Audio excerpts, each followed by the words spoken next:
Alright, Alico 3 here. We have some mail to get to, another mail bin. So for the people that like that, they'll be happy. But here's the outstanding mail. And let's start off with this package right here. So the last video I did it in a different format, and it was taken. Most people like me open up the packages on camera, so that's how we're going to do these bins. This is just a Tossin McFadden rookie to 175. Kind of neat. And we got the Ricky Williams Topps Chrome 99. These are tough pulls. Ricky did have a good career. He ended up rushing for over 10,000 yards, even while taking time off. So a back that most likely is not a Hall of Famer, but still had a fantastic career. So Ricky Williams. We have a Jamal Charles. This is a 2008 SP Authentic. These go for about 20 bucks, but this one had a good patch, $9.99 on it too. So there's Charles. Not getting too many carries out there, but he's still in the league, and he's a 30-year-old running back, so that's saying something. Here's some Probstein stuff. Notoriously not the best shipper for having as big a business as he does. So let's see how these are. It's kind of sloppy.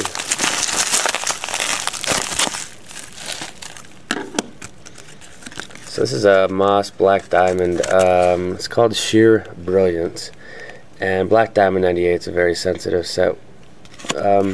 Mainly the foil just chips up a lot. So this is just like an insert. It's numbered to 1800, so it's got a nice print run going to it.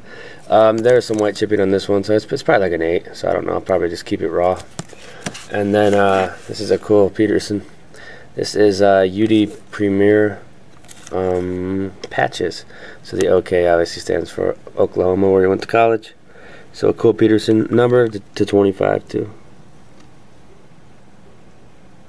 Focus. There's a 25. I probably have to shoot this video in a few segments. My camera's already given out. I charged the battery for hours, but I think it's on its last legs. I have to order a new battery for this camera.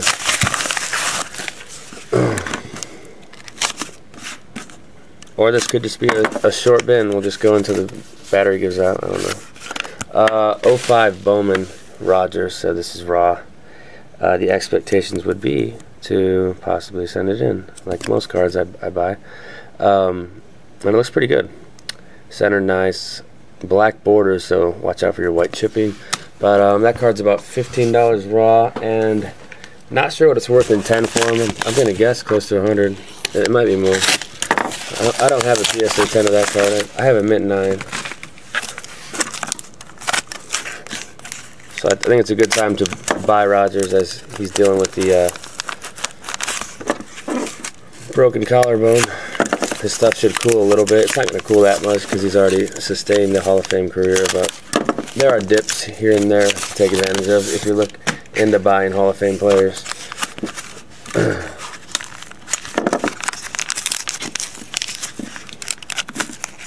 This type of tape's a pain. I'm going to tilt this down a little bit. It's up too high.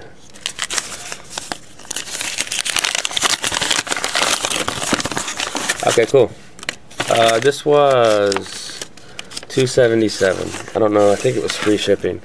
So this card's badass. No expectations for great condition on it, but it's for the PC vintage binder. So Joe Morgan. And it looks like it's in pretty good shape for a 66 Topps. This is his second-year card. Not a huge fan of the first-year one. I think he's like... I don't like the rookie cards where they're like on the card with another player. Sometimes they're horizontal like this. And there's like 3 players, and 2 of them were just like common players.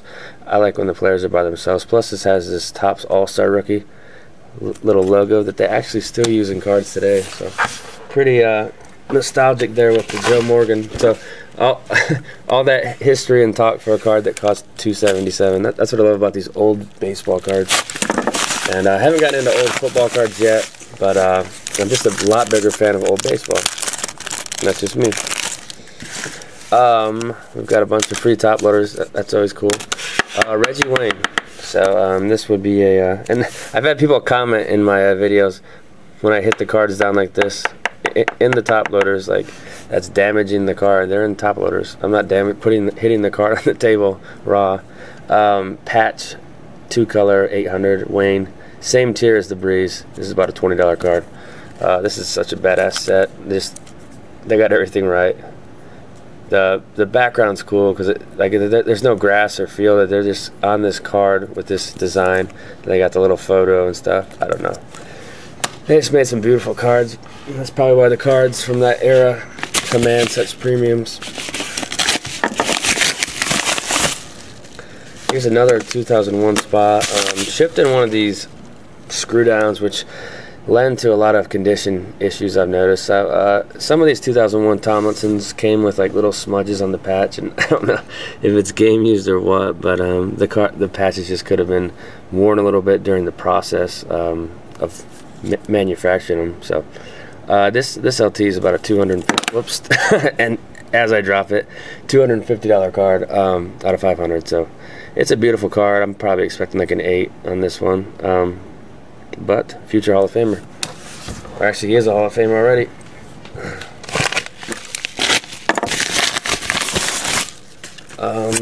We've got some Moss stuff. So Moss is turning into the new mandatory. I don't know if we got a Vick in this bin, but we'll see. A couple UD Choice Mosses from '98. So you can get these for about $2, $2 or $3. So nice cards to take a flyer on, either binders or slab them up.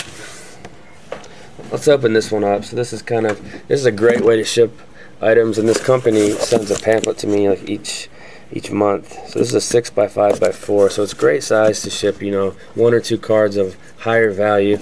And this shipper used signature confirmation, so clearly this seller knows what they're doing. And this could be something nice the way it's shipped, but so packaged nicely. I'm gonna go ahead and keep this box. I have this big box in my corner of my office. I just toss them into. Made it. So I just tossed that about 10 feet across the room. What do we got today? It's sick. This was actually a return, so there's something wrong with. So the buyer bought this from me in an auction for like $330. So this card went really high, and he didn't like something with the edge or something. So I said that's fine. Ship it back and I'll send you a full refund. This will go back in the store. I don't know if I'll do auction or fixed price, but I'll have to remember to issue the refund on that tonight. eBay allows buyers to send stuff back pretty much no matter what. So if you're looking to sell on eBay, and if you want any of the perks like top rated, you kind of got to just let the customer do whatever they want to you. Even when you know you're right, you have to sometimes just be quiet and let it happen. It sucks, but that's the way it is online. So this is a cool Vick. So here's our mandatory, and it's actually an XRC. So this is a longevity Vick, and this one is out of 30. This is badass. I'd never seen this one pop up in what, 16 years of buying Vick stuff. So it's out of 30. Just had a great print run. These were randomly inserted into 2000 Leaf Rookies and Stars, so it's an extended rookie. So there's your Vick. Battery's dying. I'll have to charge and sync these clips together. Alright, camera's charged. Let's take care of the rest of this mail. See what we got. So this is in a flat rate box, which usually entails a more valuable card. It's a great way to ship a card for around $7 with signature confirmation.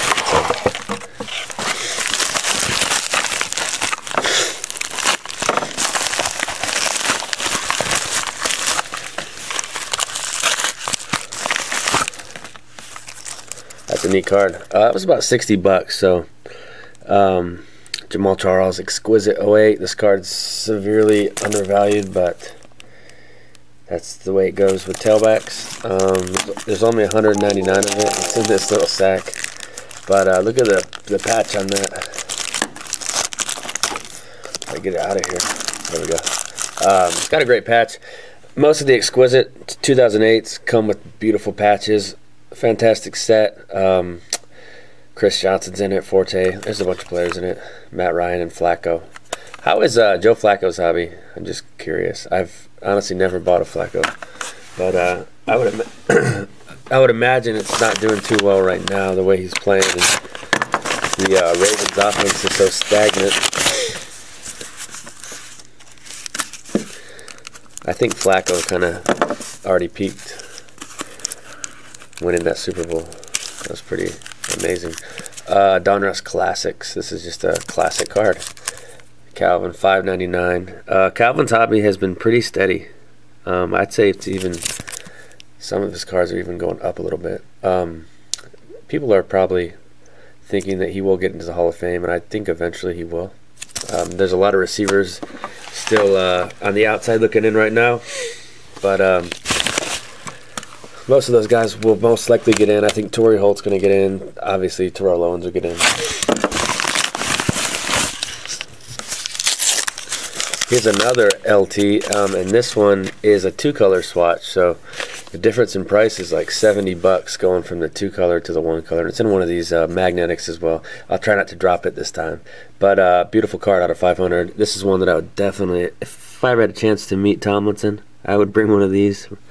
Maybe raw, and have him sign it and then send it off to PSA DNA. Same with the Brees Future Watch. I've always thought those cards would be sweet if they were signed, but that's one way to do it. So there is a two-color Future Watch.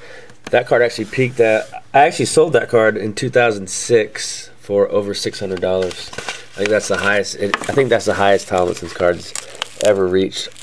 But his PSA 10 Contenders is like a $2,000 card right now, so I don't know if it sold for that much back then. This is the lowest tier of the winning materials, so the tape's kind of covering it up, but it is out of 750, and it's got a nice little patch there too, if you see that yellow, navy, and white. So this one caught my eye. Beautiful set. Love 2001 cards. And actually tomorrow I'm getting in some Prism football, so the channel's been a little bit stagnant with just a bunch of Mailbins. I'd like to do different types of videos. That's kind of how I started the channel, doing different stuff. So here is a Fournette Elite 17. So I'll break, I don't know if I'll break a case on, film a case break or film some box breaks, something so you guys can see the product. And I haven't broken much product in the past couple months, so it'll be kind of fun to get back into it. I like this year's rookie class. I think there's a lot of promising players.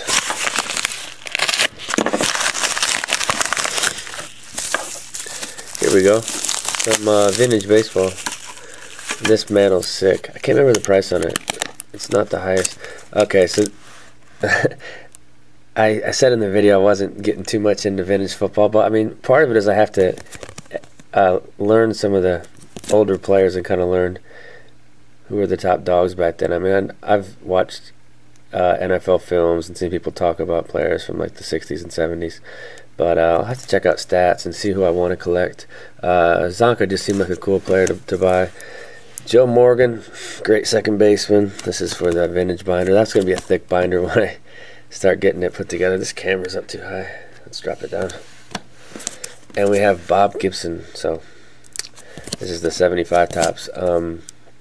So these were just in auctions from the same guy, and they were relatively cheap pickups, aside from the Mantle card. But this one looks like it's in good. It's centered very well. This is the 72 tops. Willie Mays card. He's definitely getting older. Look at that. How old is he right here? 72, 31. So he's 41. And then love this 1970 tops Reggie Jackson. So this would be a second-year Jackson. Beautiful card. That's gonna look good in the binder. And then this is just a PC item. First things that I see, you know, it's always kind of fun to take a look at like each example of a 5, because as I listened to a podcast of Joe Orlando, the PSA president, talk about how each grade, like each 5 doesn't look exactly the same. Like for this 5, you got the centering top to bottom is off pretty bad on the front. I mean, I don't know what that would even qualify as. It's like 75 25. It's probably not even that good, but you know, there might be some that are centered a little better top to bottom with softer corners. You might have a little bit of surface damage on the back on some of these, and better corners and centering. Like each 5 and 6 is different. So what his advice was, which something I've always thought was true in the hobby, is buy the card, not the grade. Like, don't be obsessed with the number on the outside of the slab. Buy, you know, and you know what, this holds even truer too if you actually get a attend a physical card show, because online can be great, but you don't get to pick the card up and hold it in your hands and see, you know, check out the corners and the edges. So that's, I think, why you pay a little bit more when you go to shows. All right, so this was a return. There's something wrong with this card that the buyer didn't like, and you know how it goes if you sell stuff on eBay. You accept the return and refund. So that's a nice treble auto. So yeah, back to the buying the card and not the holder. It's kind of up to you. If you know, if you see a card that's a PSA 9 in person and it just looks amazing, and you think it looks better than a 10 you saw, it's pretty much a no-brainer. Pick up the 9, pay a bunch less, get a card that you think to your standards and eye appeal is a better looking card for your collection, and save money in the process. It's just some little bit of a mini rant, but I think it's a great topic to talk about. Maybe do a video on that, and maybe do some comparisons of similar grades where the card looks much different, but they have the same grade. Fournette. So he's been a very productive player through his first 6 games, and this is the Purple Elite /99. I'd expect him to continue on his path. He's not a player that I won't be buying any of his expensive stuff, and that kind of goes back to the Zeke rule, which holds true. I mean, Zeke stuff's down this year, and he's still having a good season. That's just the way it is. There's always more hype when players first come into the league, and I think that'll always hold true. This is shipped kind of weird, so this was not even in a card saver 2 or anything, just in a plain white. So Earl Campbell. This is one that, you know, if it was in good shape, I would send it in. I think it's creased though. It looks like maybe a 5 or 6, but this was definitely going to go in my football vintage binder, which I'll be starting up. I'm going to focus on the baseball for now, but I'll definitely get into the football eventually.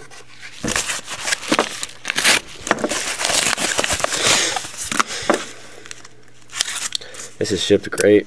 There's been a lot of, you know, I always moan and complain about shipping, but I'm going to give props out to people shipping in this order. I think most of these cards have been shipped great. I mean, if you put a card inside one of these, even though it's a thin case, this is how you ship cards to PSA to be graded. If you put it in between these thick cardboard pieces and tape it, there's nothing that's going to happen to that cardboard. I mean, I can't even bend that. So I like how you put my name on the case. So this was part of the vintage experiment for grading. I think he had this listed at like EX, which is, you know, like around a PSA 5. First glance, it looks, I mean, I'm kind of strict on cards I'm going to send in. I don't know, it looks a little bit lower than a 5, but I think the thing that might pull this card up is there's no creases and it's got great centering. So I think it might get a 5. So I think this was like a $105 card. It's definitely not cheap for a raw card, but I mean, I'm not sure what it sells for in 5, but it's probably one where I could, you know, get it graded and decide if I want to keep it or sell it. It's just cool to pick up older cards. There's just a lot to talk about when you get into like the 50s and 60s. You don't have to worry about parallels and stuff out of 5 and 25, 50, 500, 1,000. It's like, where does it end? 2001 Fleer Vick. So this was just for the Vick registry, which I think I'm number 1. I don't think anybody likes Vick cards as much as me. Actually, I'm pretty positive. So Vick, his stuff has been selling for a little bit more than I expect. I don't know if people are just bidding me up from my channel. If you're out there, could you guys stop? I'm just kidding. But Fleer, that's the Fleer base rookie to $6.99, and then we're getting kind of the bottom of the bin. This video will be a little bit shorter. That's just all the mail I have. And I haven't been buying. I mean, this is still a ton of stuff that came in, but I haven't been bidding as much. I've been busy listing stuff in the store, trying to meet the goals that eBay and myself set forth in July for my new program with them. So I've just been adding stuff to the store. A lot of stuff I don't know if it's going to actually move. But we'll see. I'm surprised a lot of the time, the stuff in my store that does sell and the stuff that doesn't. So people are strange. That's a good song too. Topps Vick PSA 9 mint. This was cheap. And like, just taking a quick glance at this card, it's absolutely beautiful. It's a PSA 9. I think it's got a little bit of white shown on the back, so that's your difference between a 9 and a 10. It's pretty subtle a lot of the time, but the price difference is not subtle, which we've talked about that numerous times between 9s and 10s. And a lot of the time is just because there might be a low pop for the 10, or you know, collectors like those gem mint 10s, and I can't blame them.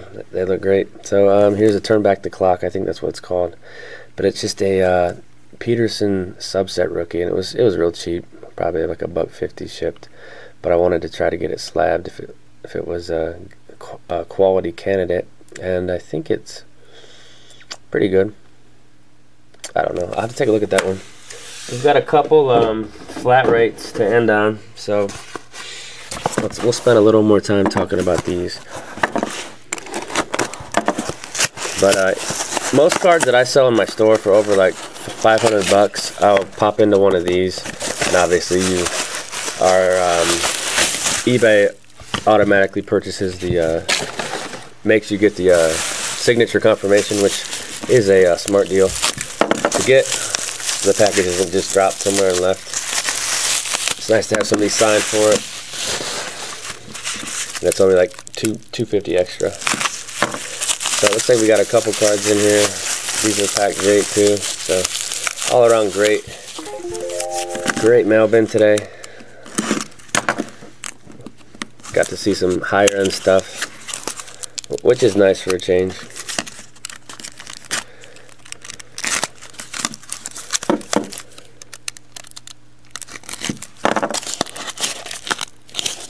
Oh, this is some Tom Brady stuff, raw stuff. This tape's just a pain in the ass. This masking tape. Painter's tape is the definite way to go. So this card was bought raw. He showed like 7 pictures. He did a great job listing it, and I paid about market value for what an Elite 2000 sells for. This would be considered a bull. Back in the day, I remember busting some packs of this Elite 2000 looking for like Rondanes, but I think the Tom Brady card was worth like $1 back then, but this was like $270, I think. So Brady Elite to 2000, it looks pretty damn sharp. My expectations for this were definitely to get it slabbed and 8.5 or higher, from judging from the way it was described in the pictures. So I think those are reasonable expectations for that card.